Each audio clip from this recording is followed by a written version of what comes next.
right, so I think it's a good time to start now. Hello, everyone. I hope you can all hear me. So once again, I'm privileged to welcome you all to today's webinar on behalf of the Africa-China Center for Policy and Advisory. It's good to have you all join us from different parts of the world as we gather today to have our webinar. Most especially those joining us for the first time, welcome aboard. We are proud to have such a great turnout for today's webinar. So fast forward, those of you joining us for today, I'd like to share with you a bit about the organizers of this webinar. That's the Africa-China Center for Policy and Advisory. So ACCPA, that's the Africa-China Center for Policy and Advisory, is a research, policy, and advisory think tank that is headquartered here in Accra, Ghana. Yes, so we have some representatives across Africa as well. That's Tanzania, Tunisia, DRC, Morocco, Ethiopia, and what have you. And we are dedicated to providing unbiased research, policy, as well as distinct views on Sino-African relations. And this we do by engaging with policymakers, media outlets, and the public through the publication of our research reports, policy brief articles, and other materials that shed light on Africa's relations with China. We also create platforms that spark conversations around Africa-China relations. Africa-China relations, just like the webinar we're having today. And this actually happens to be the fourth webinar that is being organized by ACCPA this year. Our previous webinars have been uploaded on our YouTube page, where you can visit anytime to get more updates on insights on current trends in the Africa-China space from FOCAC, BRI, and what is expected to unfold in the Africa-China space 2024, as well as distinct views regarding some misconceptions when it comes to Africa-China relations. So we do organize webinars, public forums, workshops, and other events for the deliberation of issues in the Africa-China space. So basically, we serve as a voice for Africa in dealing with China, and we share perspective in its relation with China to help understand the happenings in the Africa-China space.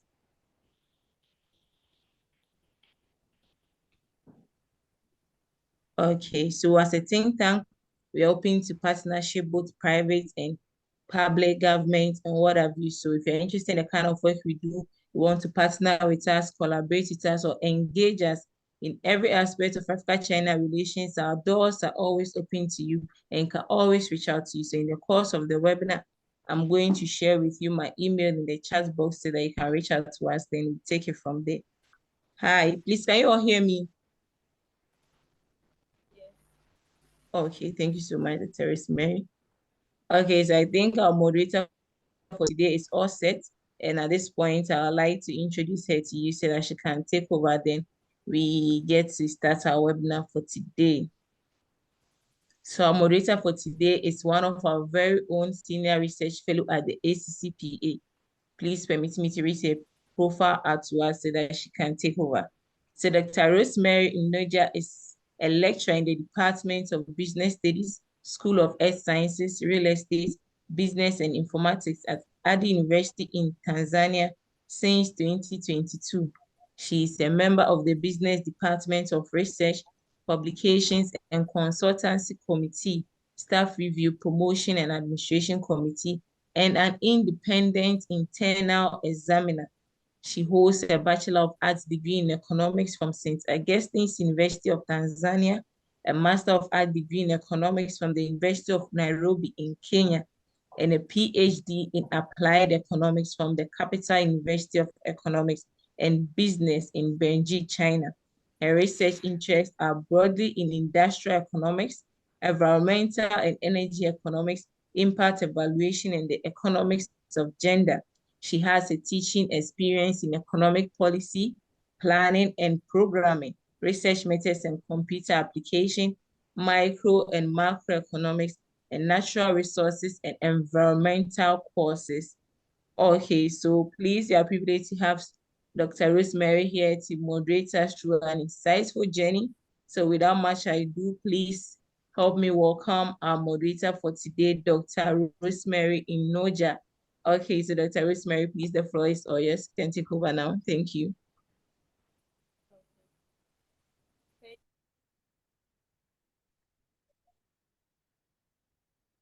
Thank you, Ms. Mercy. Thank you, Ms. Mercy. Good Okay, evening, everyone. East Africa, it's already in the evening.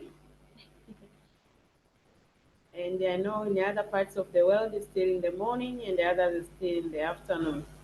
As Ms. Mercy has introduced me, I am Dr. Rosemary Mnongia, Senior Research Fellow at Africa-China Center for Policy and Advisory.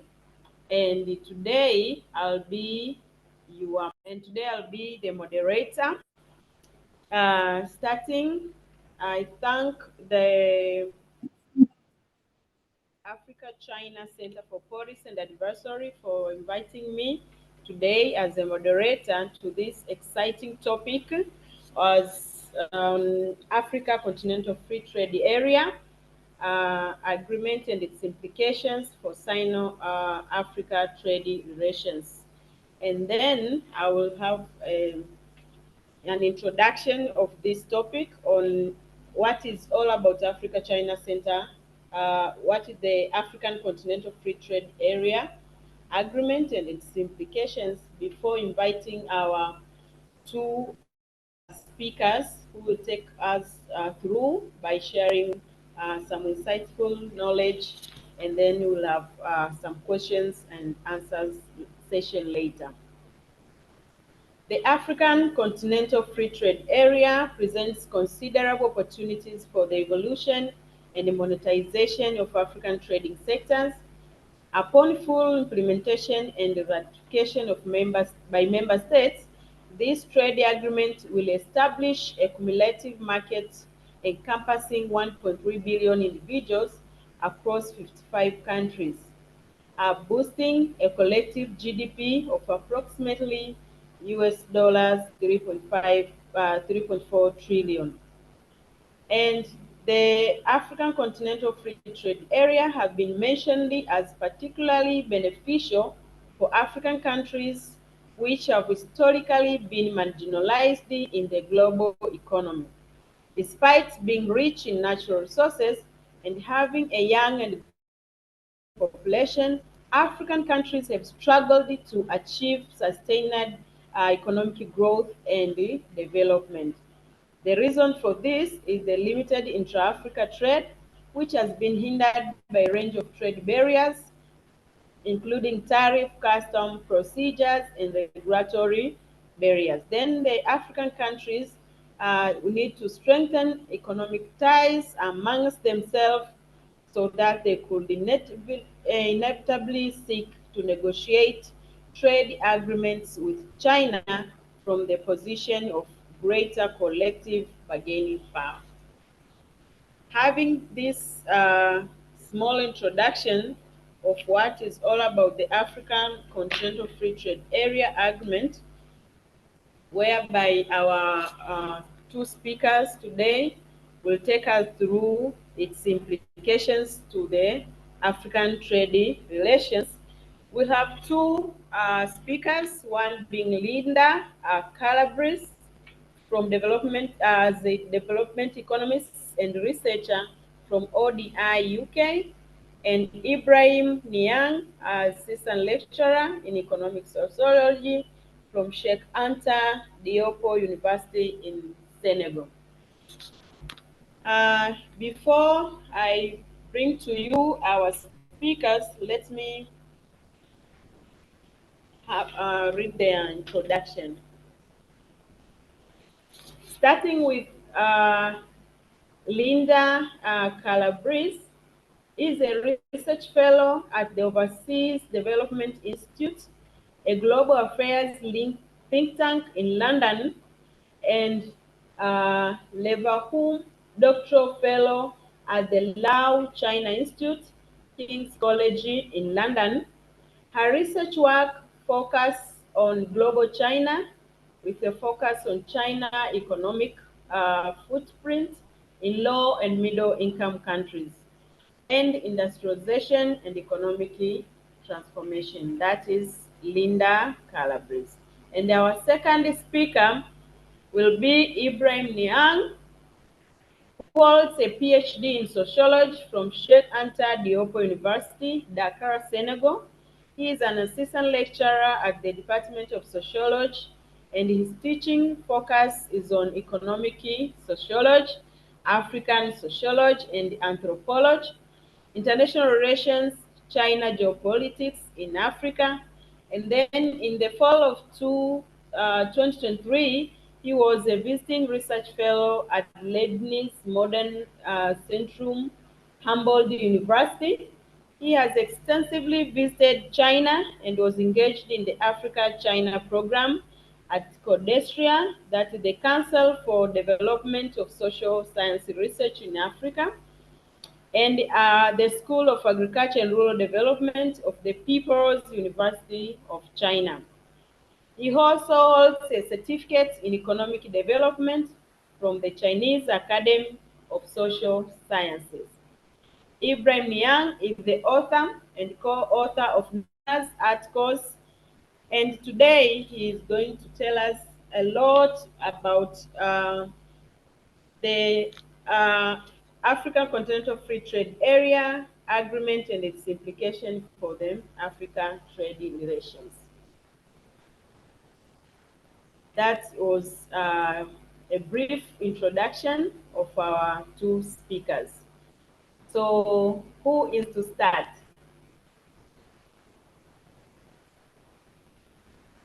Linda or Ibrahim? Okay, you are most welcome. Yeah, no, moderator, I was going to say, this is for you to decide. If you want, I can start, but I don't mind also going second. You are most welcome. Thank you. So then let me start. First of all, thank you very much for the introduction. Let me share my screen. I've prepared a few slides, and you should be able to see some slides that I will now put in presentation mode. So hopefully you see like a nice big screen. One second. Okay, that's great. As I'm doing that, I would also like to thank the organizers and the moderator for inviting me to this panel. I was very excited when I received this invite because I think this is an extremely important topic. But it's one that we don't talk about a lot. So we know that Africa-China relations matter a lot for the African continent. We know that the African Continental Free Trade Area is the biggest political and economic project that's present in Africa at the moment, but we don't know a lot about the interaction between the two. So I'm really happy to be here today to explore this topic. Just want to check if you're seeing my slides in a big format. You just see the slide with the title and my name on it. Is that correct? Yes. Okay, that's great. So let me move on. What I will do today in this short presentation, I will first give you a little bit of background on Africa-China trade patterns. How does trade between Africa and China looks like? And I will also talk briefly about the AfCFTA. I'm sure there's a lot of people in the audience who are knowledgeable and maybe even more knowledgeable than I am on these topics, but I just want us to be all on the same speed as I make my argument. The second point I will talk about are 3 ways in which China and Chinese capital in particular, so Chinese finance, matters for the African Continental Free Trade Area. And the third point I want to make is I want to try and address this question. Can the African Continental Free Trade Area, AfCFTA, reshape the way in which trade between China and Africa works? So let me start with the background. This is how trade between China and Africa looks like today. So these data, I've taken data from China, so reported by China, not from African countries. This is just because normally I would prefer to take African data, but there's some gaps in there and they stop at 2022, I think, or some countries even stop earlier. So I decided to take Chinese data. So what you see here is export from the viewpoint of China. The red line is Chinese exports to Africa, and the orange line at the bottom is Chinese imports from Africa. So what you can see is that both of these have been increasing over the years. They've increased a lot since 2000. So trade really has grown But I've also looked at the trade balance, that is exports minus imports. And here you can see that the trade balance is the light blue bar. That's positive for China. That means China exports more to Africa than it imports. Now, I don't think this is something that, a lot of African leaders talk about, that they want to, bring the trade balance closer to positive or to zero. I don't think this is particularly important. I think it's most, especially between two blocks, right? I think what's most important is overall what you trade and who you sell what to, but I will explain that a bit more in the next slide. I also want to highlight that a lot of products exported from Africa to China enter duty-free. So China doesn't charge tariffs on some imports from African countries, from 33 least developed countries in Africa in particular. They only charge on a small number of tariff lines, but most of the imports from these poorest countries get into China without any duties. Of course, they pay other fees and so on, but no import duties in particular. Then focus on what is traded between these two blocks. So if you look at on the left, China's imports from Africa, you see that the majority of it is minerals, oil, so petroleum, metal, and commodities, so raw materials, so things that come from the agriculture or extractive sectors that are exported to China. On the other hand, what Africa imports from China, so Chinese exports to Africa, are a lot of manufactured goods, so either finished goods or intermediate things that go in the production process, so machinery, tools, and these sort of things. And this is quite important, I think, because it shows that a lot of African countries are importing from China things that they use to then become more productive, to then develop their own industry. So if they import machinery, for example, for the textile sector, they will then use that machinery to produce. And this is key, because a few years back, or a few decades back, actually, most of these imports used to come from Europe or maybe from the US, so from countries that were producing all these machines, but they were much more expensive. And the fact that a lot of these imports now come from China, where they are much cheaper, means that more African firms can buy these products to start producing on the continent. We then move on to the African Continental Free Trade Area. What is it exactly? This is a free trade area among African countries. In theory, all countries can participate. In practice, all but one have signed the agreement, and 47 out of 55 have ratified it. So 47 countries in Africa are kind of ready to start. And a smaller number of countries, 8 countries, have started with this guided trade initiative in 2022, which is a pilot to start implementing this free trade area. But free trade area basically means that goods can circulate freely. There's no import duties on goods from one African country to the other. Services can also be sold freely. And investment is also free to move. So a Nigerian citizen, for example, can decide to invest in South Africa and will receive the same treatment as South African citizens. So he will, of course, have to, pay some fees and fulfill some permits, but not because he's a foreigner. He will have the same treatment as the South African nationals. So the agreement has been negotiated in phases, but the most important thing is that almost all of this is now completed, and countries are kind of ready to start thinking, about actually implementing and making this free trade area among countries come true. But then this begs the question, what does China have to do with this? Because this is an African market. This is an African internal market among African countries. So what is the role of China in all of this? And I think there are 3 important ways in which we can see the role of China. The first is in Africa's industrialization and value chains. The second is Chinese capital for infrastructure. And the third is Chinese capital for investment. And I will speak about this now briefly. So regarding value chains, one of the main goals of the African Continental Free Trade Area was actually to promote industrialization for African countries, with the sort of realization that African countries were exporting a lot of raw materials outside of the continent, but among themselves, they were trading in industrial products and finished goods. So the idea really is that with this free trade area, countries can start produce and sell to each other more of these industrial goods and develop their industrial sector. The African Continental Free Trade Area, the sort of at the free trade area level, so all countries have identified 4 priority areas: agro-processing, automotives, and pharmaceuticals, which are productive sector, and then transportation and logistics, which is sort of like an enabling sector for all the others. And in all of these, we can see that China plays some sort of role. So of course, agriculture and agro-processing, we're all aware of the investment that Chinese companies have been doing in African agriculture.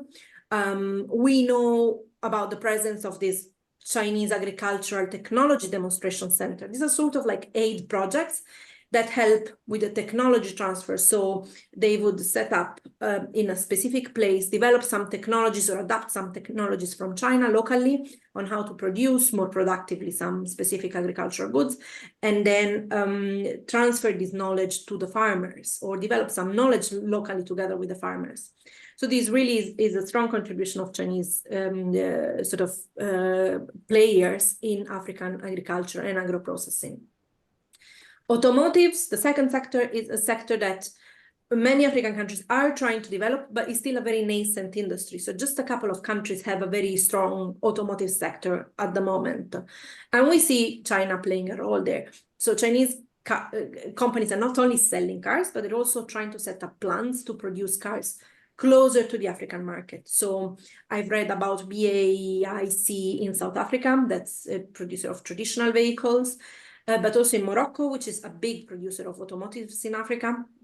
There's plans to develop a BYD plant.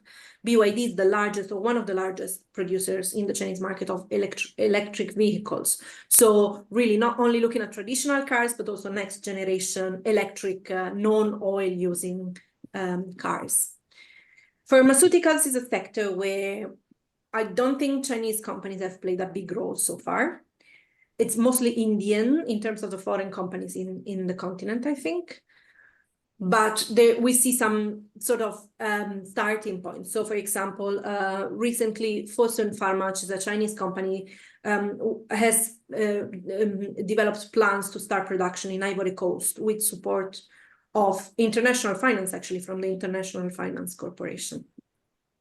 And finally, transportation and logistics. This is a sector where we actually see probably the strongest Chinese presence. We are all aware of, the role of Chinese capital in building roads and railways and ports on the African continent, which ties to my next point, the second area where I see Chinese contribution. Chinese capital has been financing for quite some time now, has been financing consistent amounts of infrastructure in Africa. So on the left, you can see, for example, a map of the road network on the continent or of the corridors on the continent.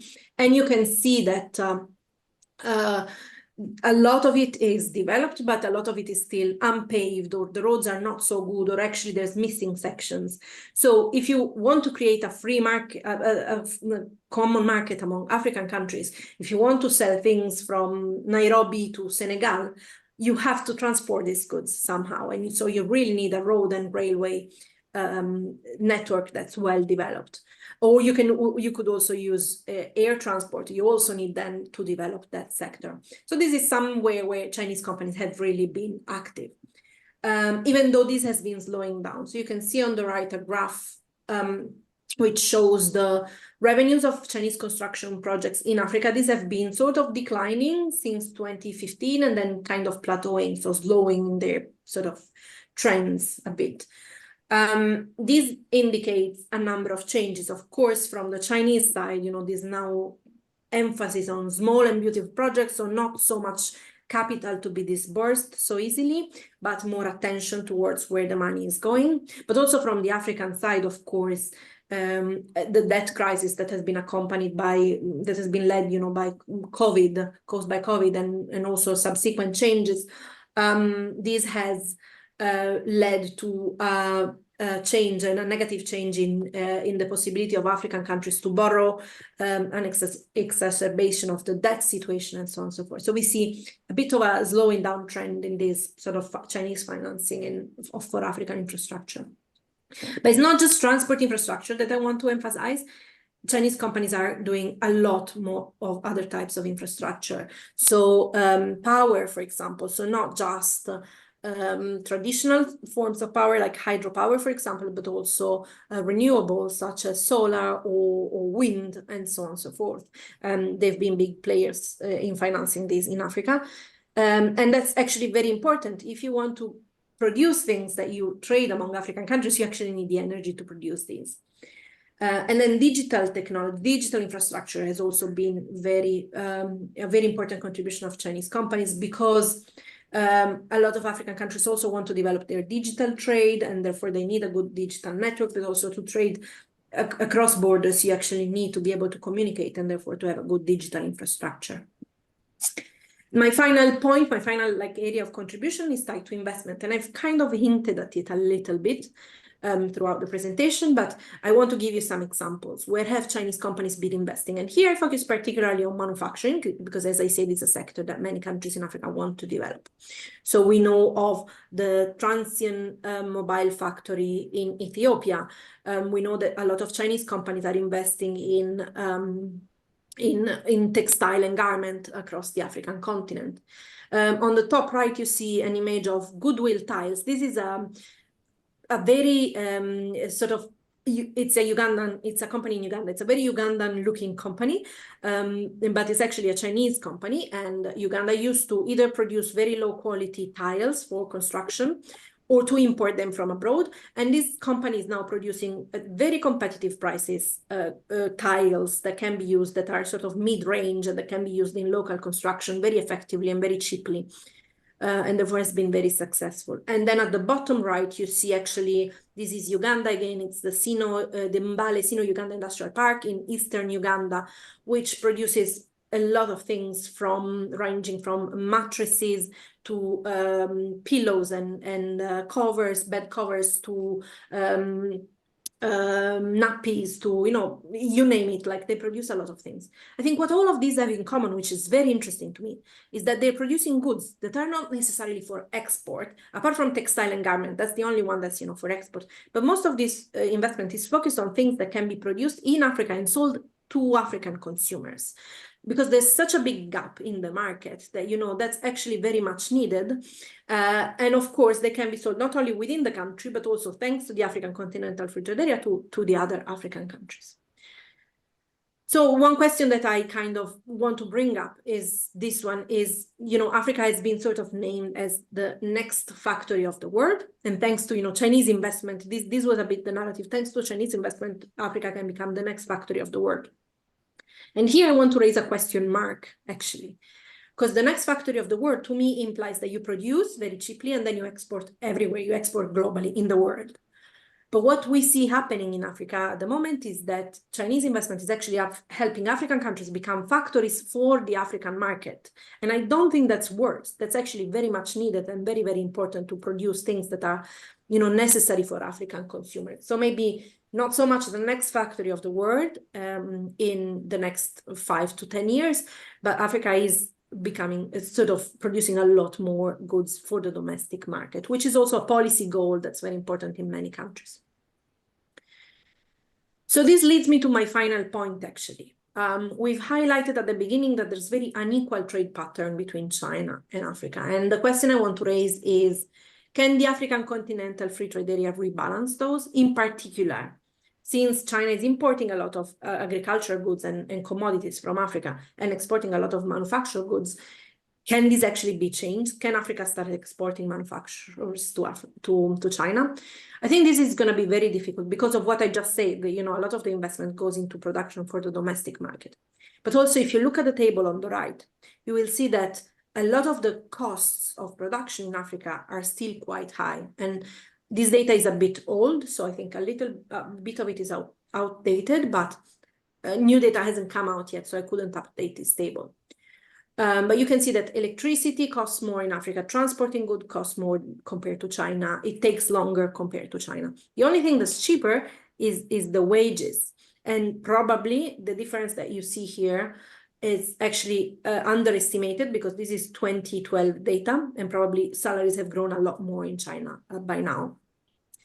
But still, this is just one component of production, labor costs. The rest, like all the other production costs, transport, electricity, and so on, remain still very, very high in African countries.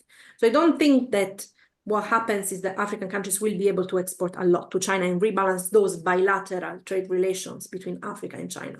But what will happen is that by importing a lot of materials from and equipment and machinery from China, African countries will be able more and more to produce domestically things that they sell within the continent and potentially in a few years also abroad. So maybe not to China, but to Europe, to North America, to other markets that, you know, have a lot more money and are not as competitive as the Chinese market. One area where I think there's a lot of potential for African exports is actually niche exports. You can see on the right the picture of Jack Ma's, Alibaba's Jack Ma with President Kagame. They have been, through an electronic world trade platform, managed to sell a lot of Rwandan coffee to China. But I think this is, you know, these are the niche products that probably have a future in the near term. And specialty coffee, fashion, for example, from, you know, sort of African fashion brands, more upscale and high market, but also potentially wine from some strong producers such as South Africa or some new producers such as Ethiopia and so on and so forth.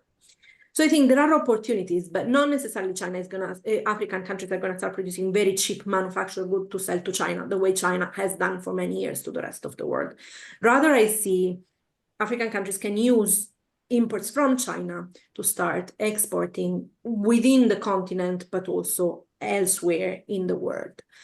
And so I think not necessarily, to answer the question directly, this is not necessarily a rebalancing of the relations as such, but it will rebalance Africa's trade relations with other countries, and in the long term, potentially also with the rest of the world.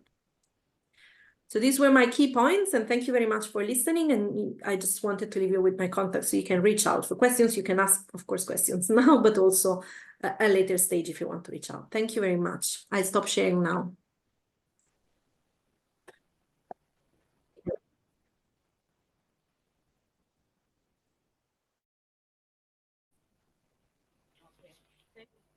Thank you, Linda. Thank you for knowledge sharing. And then welcome Mr. Ibrahim for presentation, and then after we'll take questions and answer session will be the last part. Let's hear from both speakers first, and then question and answers will follow. Welcome, Ibrahim.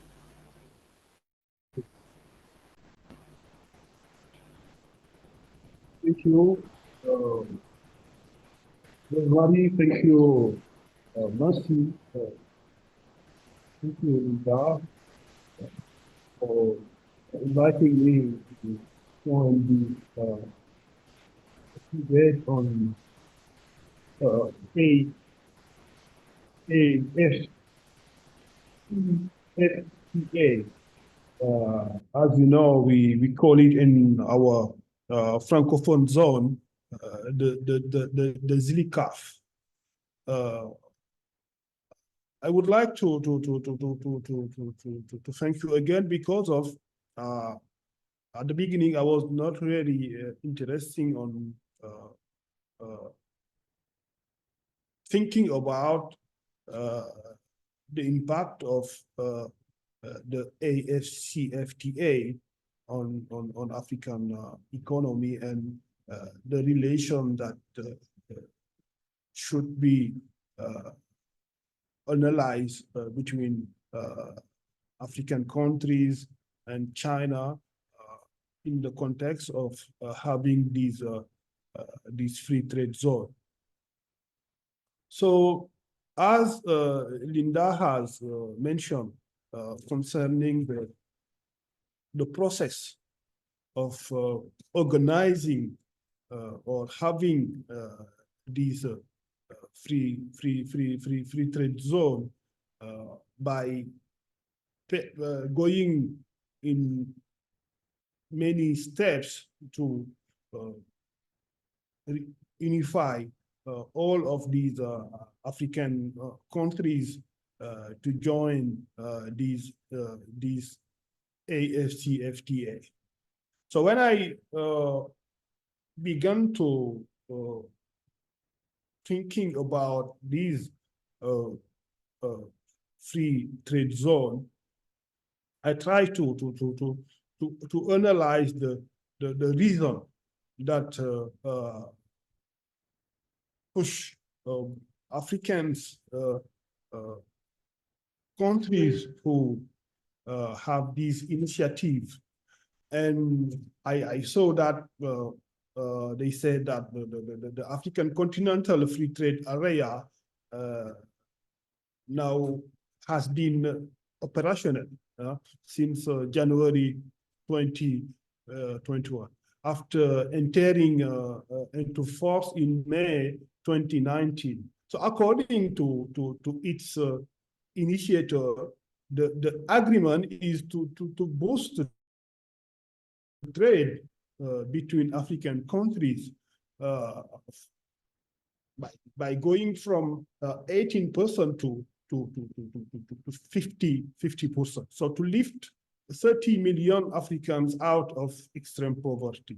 The increase also the income of 78 million people who live on less than $5.5 per day.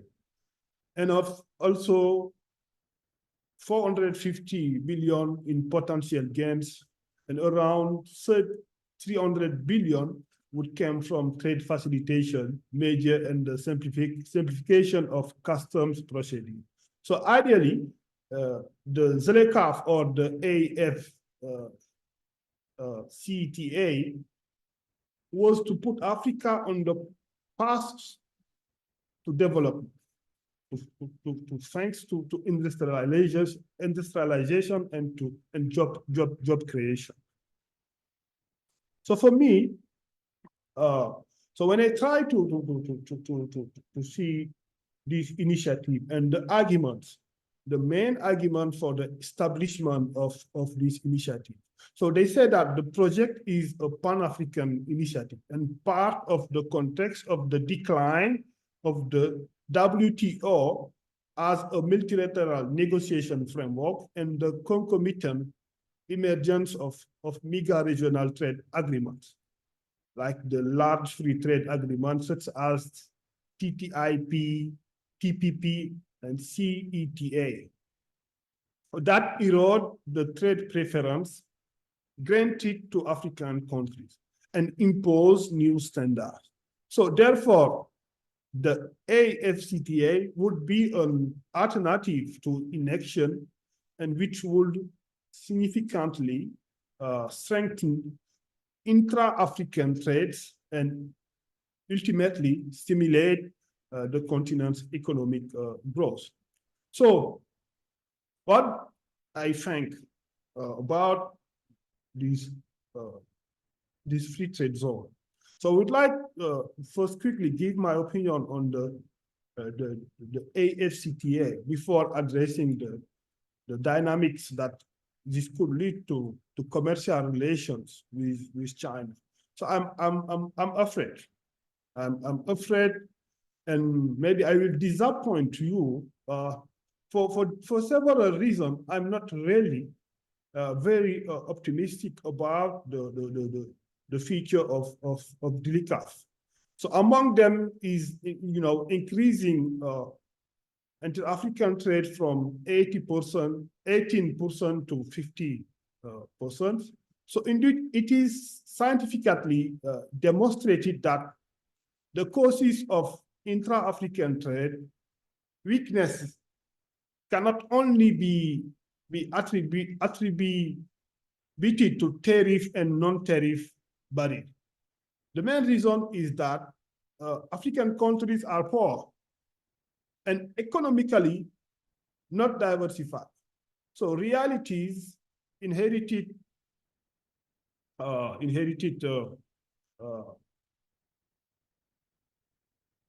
from colonizations and worsened by the implementation of structural adjustment plans and by also rich country protectionism. So it is shown that trade increased with the level of economic development. So richer countries trade more with rich countries than with poor countries. So that's why, for me, there is many challenges for the taxes of the AfCFTA. So the primary challenge is for the majority of the African countries to move away from their primary specialization. They only export of the primary products. So by implementing vigorous trade and industrial policies that are selective and strategic, something all the countries that have become rich have done in the past. So the second reason is for the low intra-African trade is the absence or even the poor quality of transport infrastructure on the continent. But this often explains why it is less expensive for a Central African country to import goods from China rather than from its immediate neighbor.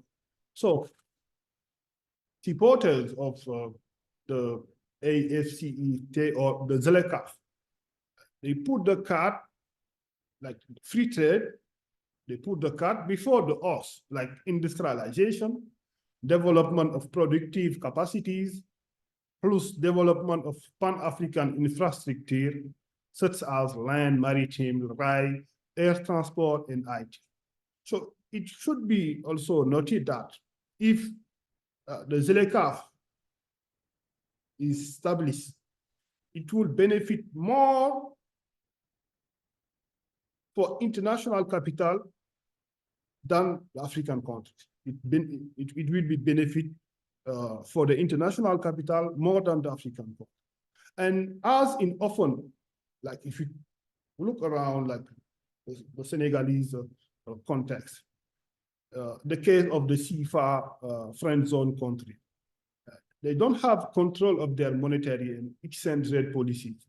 And in this type of context, where bank credits to the economy are weak, and where banks are essentially controlled by foreign capital, there will be no room for maneuver to stimulate a local quality production that can compete with foreign production. So for me, as we see, it will be benefit like much more for China than for the intra-African trade. So as we see, you see if you see the chart that Linda has shared with us, we see that there is an asymmetric relations between Africa and China. If we compare what we import and what we export from China, so if we try to see what the part of African trades with China and as a part of the world with China, the part is like 3%. And we see that in 2022, it's reaching to $261 billion. So it means that China is not a marginal player of Africa. It's not a marginal player. So there is what we see on the chart of Linda, that there is a total asymmetry. So economically and politically, Africa is very dependent on China, which is economically opportunistic. So the part also of in the trade, the world trade, the part of the Africa is 3%. So between African countries, it's not important. It's around 80%. And from Africa to other part of the world, that we import more products, we import more goods. It means that our industry is not really developing. And as long as we do not make some reforms to specialize our economy, it would be very complicated to have the free trade. So we can take an example in the ECOWAS zone. When Morocco wanted to join the ECOWAS zone, and the country in ECOWAS, because of Morocco's economy is more competitive than the Nigerian economy or Ivory Coast, Senegal, Ghana, and others. They said they don't want Morocco to join their zone. It explained that, as if we open like all the boundaries, the free trade will be more profitable for countries who have succeeded to diversify their economy, who are more developed in terms of industry than other countries. So for me, that we have to think about the consequences of having this free trade zone in the future.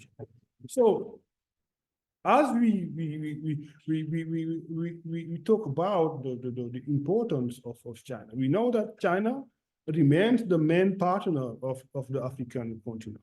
However, African exports to China are mainly on processed products, as Linda mentioned. So the fact that now African trade with Western countries and China is greater than inter-African trade is not going to change anytime soon, because finance determines the geography of trade flows.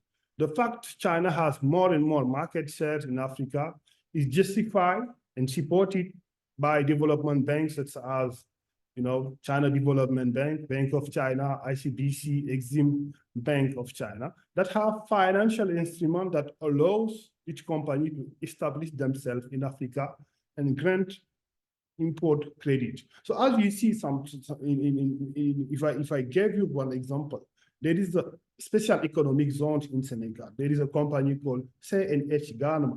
They are producing in Senegal, but they are not selling their products in Senegal. They are selling their products in US and in Europe. And they benefit more facilities from the Senegalese government. So such kind of example, as long as we have this kind of case, I'm not sure that the free trade zone will be more beneficial for the African continent. So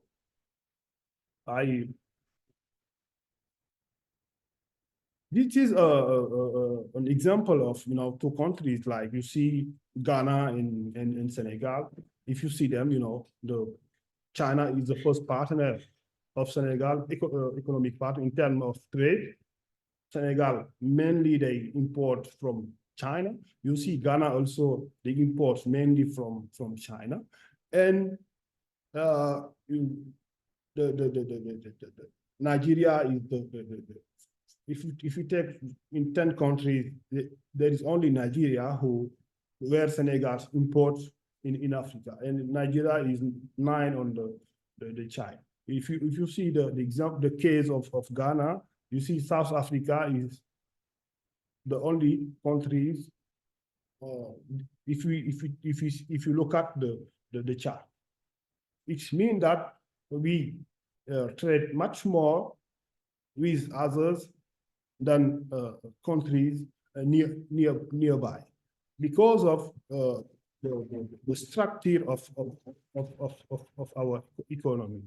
So I would like to finish and to let us the debate having, because I think we will have much more point to share on the debate. And I would like to finish and to say that So as long as Africa does not have financial sovereignty, so it is then to hope that the elimination of tariff barriers will make it possible to develop trade between African countries. There are a lot of exaggerations around ZLECAf. This will pose a colossal economic and democratic challenge. Ultimately, what risks happening with this integration? Sometimes you see the xenophobic and populist tension in South Africa because of the presence of foreigners. People say, you know, foreigners, they are taking their business. So we should think about these consequences in the long term. So to conclude, I'm borrowing this word from the agroeconomist from French, Jacques Berthelot. He described the ZLECAf as a suicidal madness. He is all the more right. You know? So we are told about the gain from trade liberalization, which have often been modest in most recent experience, without any mention of the distribution of that gain. Who wins and who loses in this matter? Will there be any compensation measure for the losers? Here are some key questions that should be put on the table. So in my opinion, given the configuration of the continent and the level of economic development of most African countries, a continental free trade zone has no economic justification at the historical stage we are. So thank you.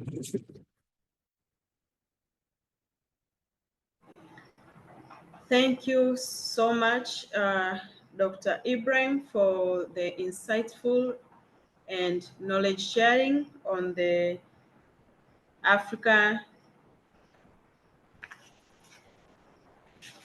Continental Free Trade Area. Now it is time for question and answers.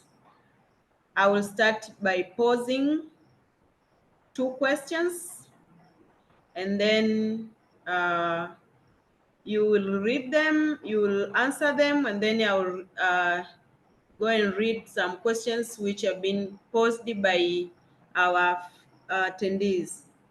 Is that right?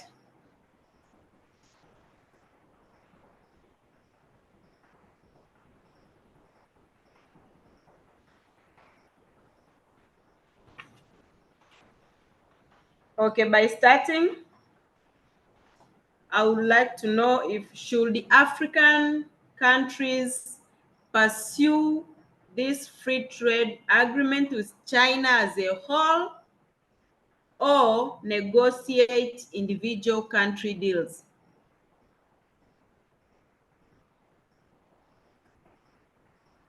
Should the African countries pursue a free trade agreement with China as a whole or negotiate individual country deals?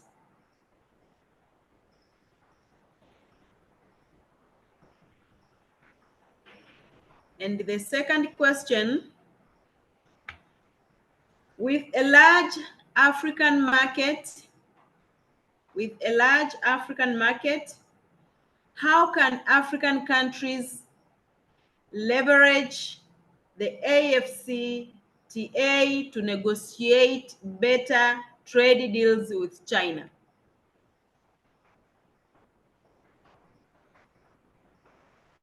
With a large African market, how can African countries leverage the AfCFTA to negotiate better trade deals with China?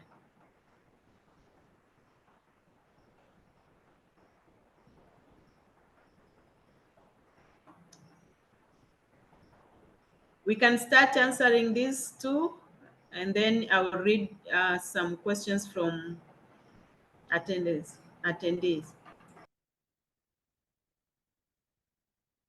Would you like me to make a start, Chair? Yes, you can. Okay, I'll give my views, and then I'm keen to hear Ibrahima's views as well, because I think you shared a lot of points that were, very interesting and challenging and things to reflect on. So whether African countries should do a trade agreement with China individually or individually or as a group. So the first question is, should African countries do a free trade deal with China? I think that's more fundamental, because a free trade deal entails that you eliminate some of the tariffs and then the other party also eliminates some of the tariffs. Now, a number of African countries already can export to China duty-free and quota-free. So they don't have any duties on what they export to China.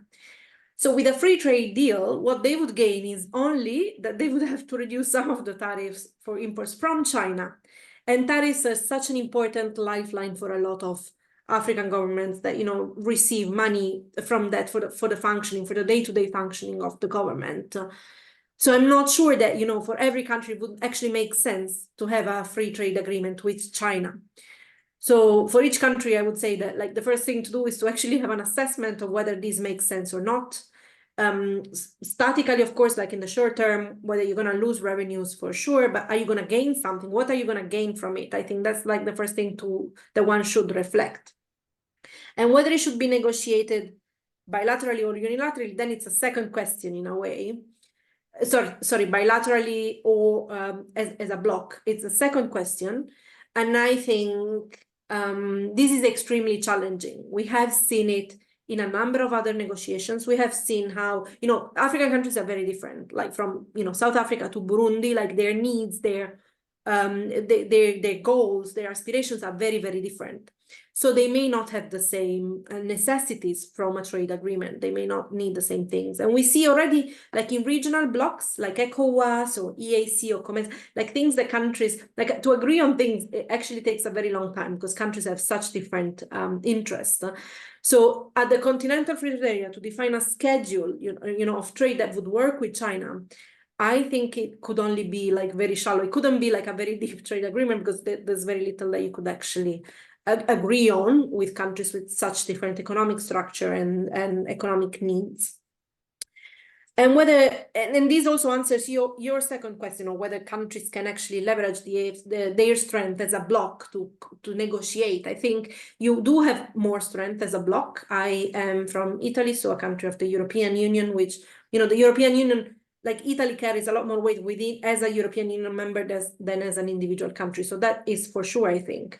But the problem is that to agree things, between the 27 members of the European Union or the 55 members or plus of, of the African Union or the 54 countries of the African Continental Free Trade Area, is actually very, very challenging. And I don't think it's something that can be done, so easily.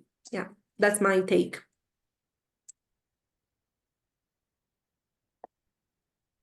So thank you for these two. Thank you for these two relevant questions. I think should African countries negotiate individually or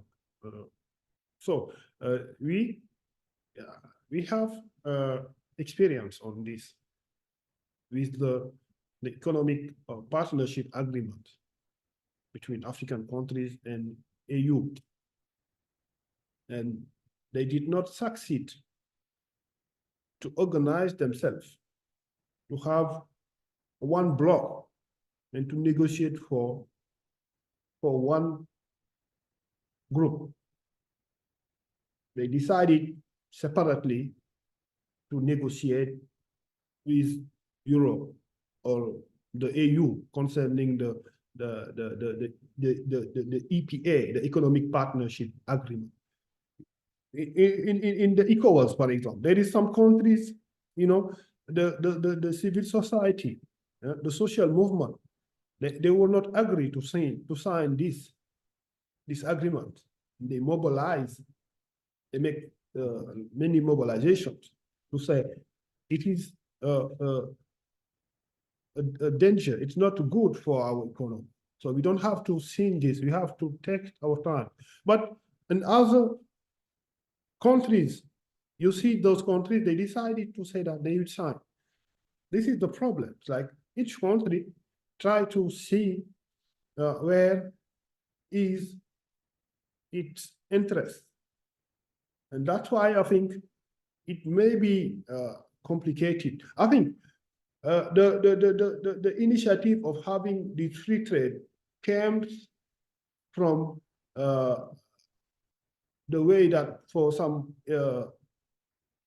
leaders that the EPA has succeeded, and it does not succeed. It has created problems with some African countries. And they say that, so we can have the free trade for all the continent. And I think that we also maybe have this kind of problems, like because countries they think about their own interests before signing or giving their agreement. So as Linda has mentioned, I think we need time. We need more reflection. I was in Morocco and for a conference, and the Moroccan academician, they said that the decisions of ECOWAS by not accepting Morocco to join the ECOWAS was one of the best decisions for ECOWAS. It means that they take the time to reflect, to see what is the best things, what we will gain on this and what we will lose. So I think for me also, for the free trade zone, for the ZLECAf or the AfCFTA, we also need to take time to let people, to let the academics give more reflection, more research before going to say to sign this agreement. Most of the time, politicians decide it and they don't let the academician, the researchers, to give their own opinions and to reorient the decision.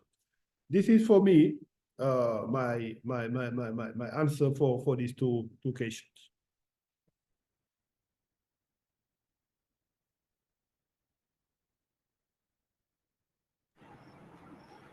Thank you so much.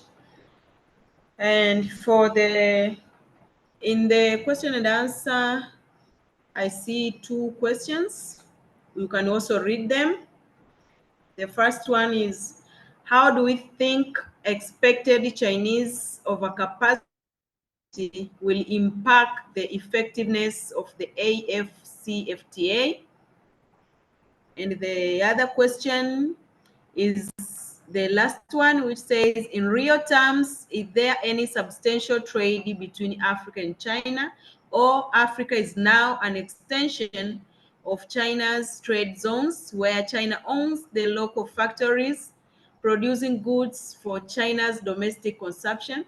Is this not exploitation by another name? I would like to attempt only those two for today.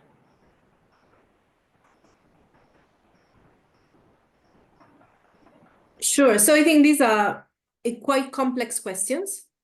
The first one on overcapacity,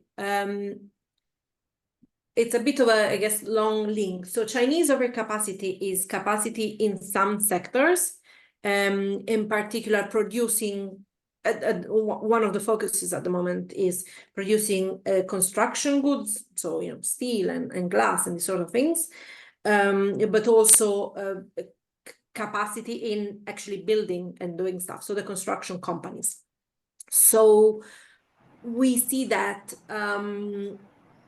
this is what has led the expansion of Chinese companies. The graph I showed with the revenues of Chinese construction companies that has increased quite dramatically. That is what the over capacity has done. Actually, it has helped a lot of these companies. These companies were basically like looking for markets abroad because there was too much capacity within China.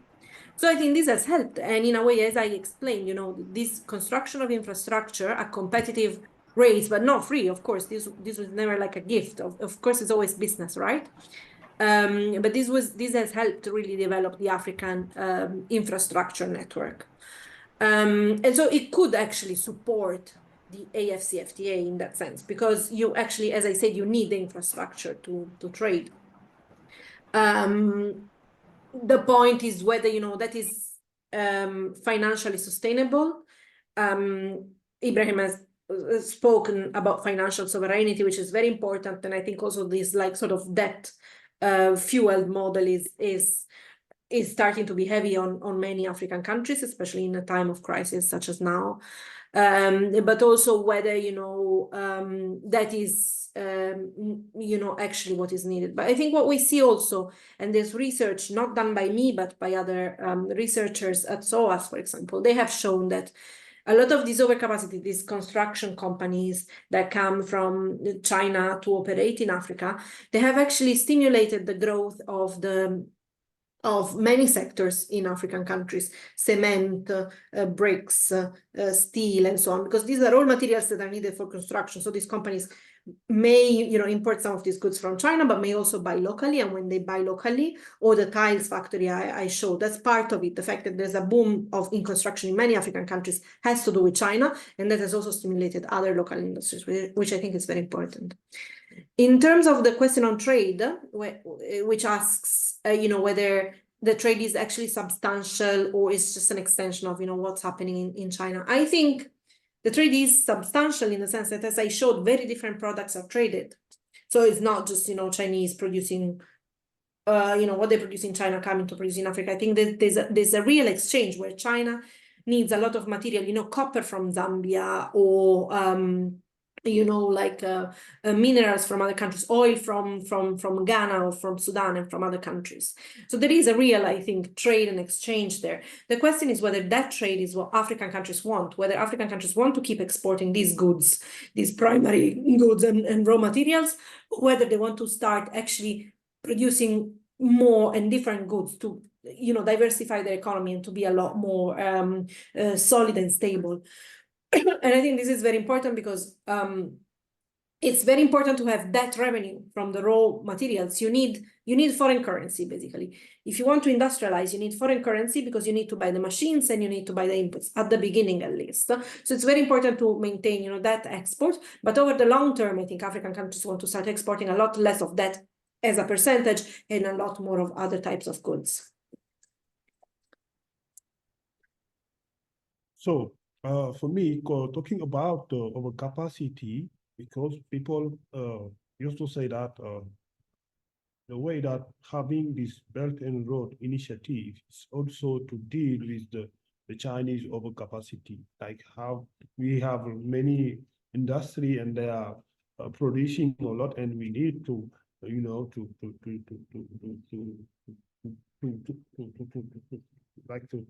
establish what they call the going global strategy. And establishing this going global strategy is having kind of initiative like the Belt and Road Initiative, and enabling Chinese companies to export all of these overcapacity in Africa. So it may be considered as like a problem that China has dealing this overcapacity, and they need to export more and more products to other countries, and also for me, we have also to think about, like, when we import products, we are creating job. We are creating job on these countries. Like I saw some Senegalese traders. They have a large amount of money. They use this money to order some goods, and people who introduce them in China, they explain me that the amount of, like, the order can buy the machinery, like the technology who made this, and they don't need like to come in China and to order this kind of goods. They just need to buy the machine and to set up this machine at home and to produce. And they don't do that. They prefer to import. That does it mean that they create job for China, and they did not create job in their own countries.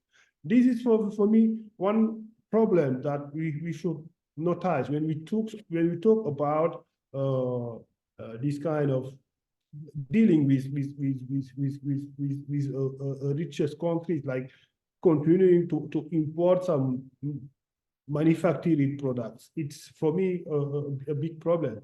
So dealing with overcapacity, okay, and also the other problem is not dealing with overcapacity, is also dealing with some problem of some ecological problems. Like we should also think about which kind of industry are setting up in Africa, because in China they have made a lot of reform to eliminate most of the politic companies. So at the same moment, here in Africa, we also think about those companies who are establishing themselves here in Africa. Are there returns on our environment?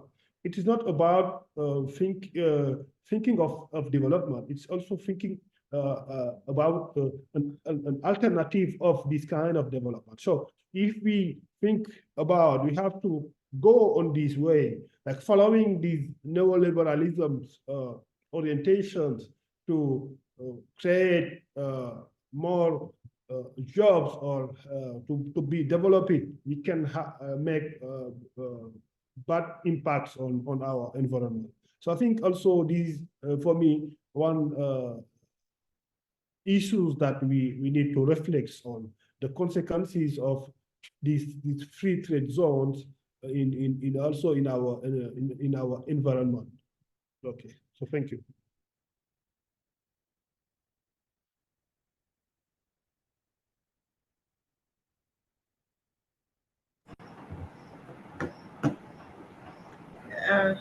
Thank you so much, our dear speakers of this evening.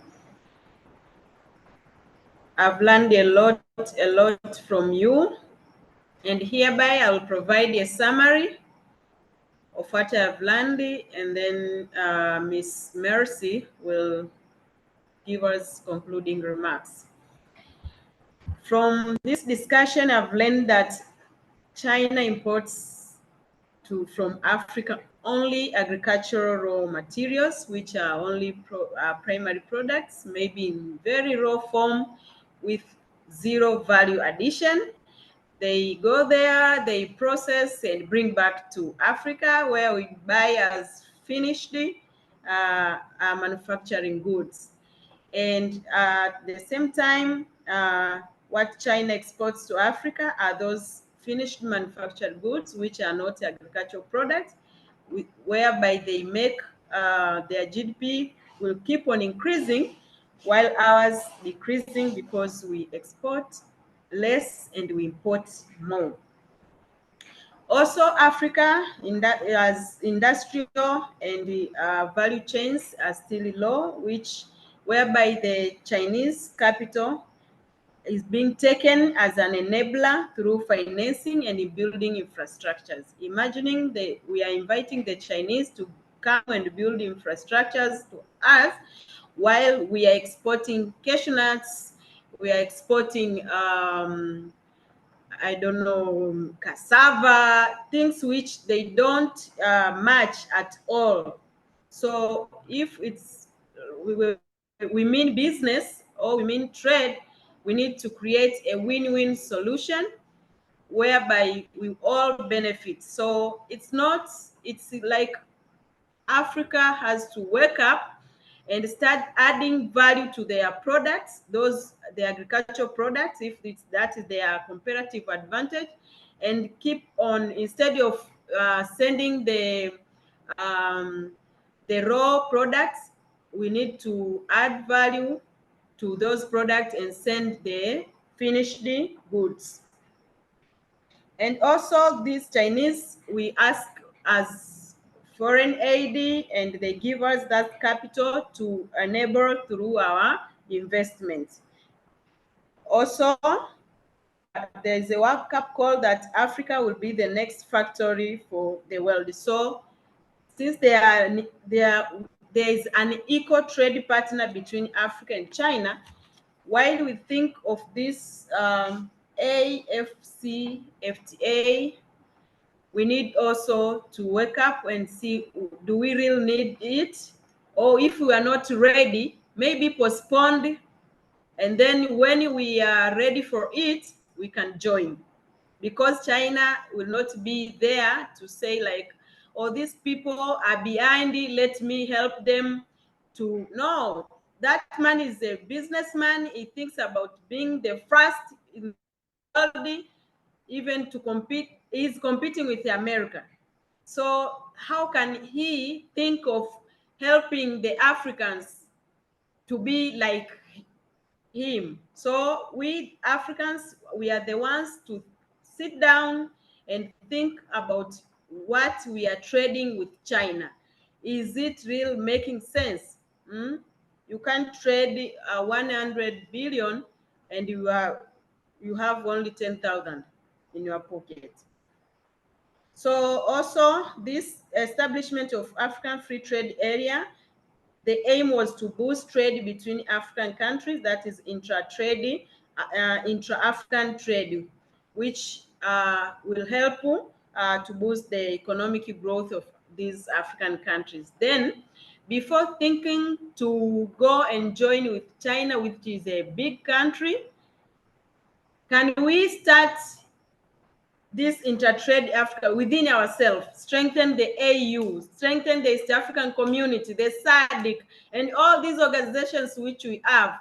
And then if we are ready, we use these small organizations, trade agreements which we have, if it is East African community, SADC, or AGOA, and all those, and then we go together to compete with the China, and not just say we have 54 countries in Africa as a continent, then competing with a country, but while we share only 3% of the China foreign trade.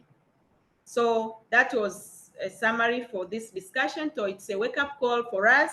If we really need to win Africa, if we really need to win from China, we really need to wake up, and if we are rich in minerals, please, we need to extract those minerals on ourselves and then export them as finished products instead of selling these raw materials. That was all that I have learned, and I can advise my fellow Africans before we jump to do business with China. And I hereby welcome Ms. Mercy to give us concluding remarks for this webinar today. All right, thank you so much, Dr. Rosemary. That was a very great and insightful delivery there. Much insights gotten on the AfCFTA and its implication on Africa-China trade. And all too soon, we've come to the end of today's webinar, and I'd like to extend my heartfelt gratitude to our esteemed guest speakers, Dr. Linda, Dr. Ibrahima, as well as our moderator, Dr. Rosemary, for taking us through an insightful journey. And to our dedicated attendees, it's good to have you all join us for today's webinar as he had an insightful journey. So this session has been recorded and it will be uploaded on our YouTube page, where you can always access it together with all our previous webinars that we had, which has also been recorded and uploaded there. You can also connect with all our speakers and our moderator via LinkedIn, where you can get to exchange more insights with them as well. You can stay connected with our community as well on all social media platforms, LinkedIn, Instagram, Facebook, YouTube, and what have you, at the Africa-China Center to continue the conversation and get more insights and updates when it comes to Africa's relations with China.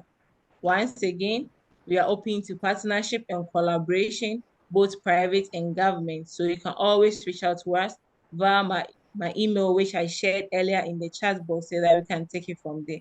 So once again, I'm happy and glad to have you all join us as we had such an insightful journey And I'd like to end the webinar here. Thank you so much. Thank you all for your participation. Enjoy the rest of your day. So once again, it's a bye for now. Okay, thank you all. It's a bye for now. Okay, thank you. Thank you very much. Bye. Thank All you, right, Linda. thank you. Okay, bye.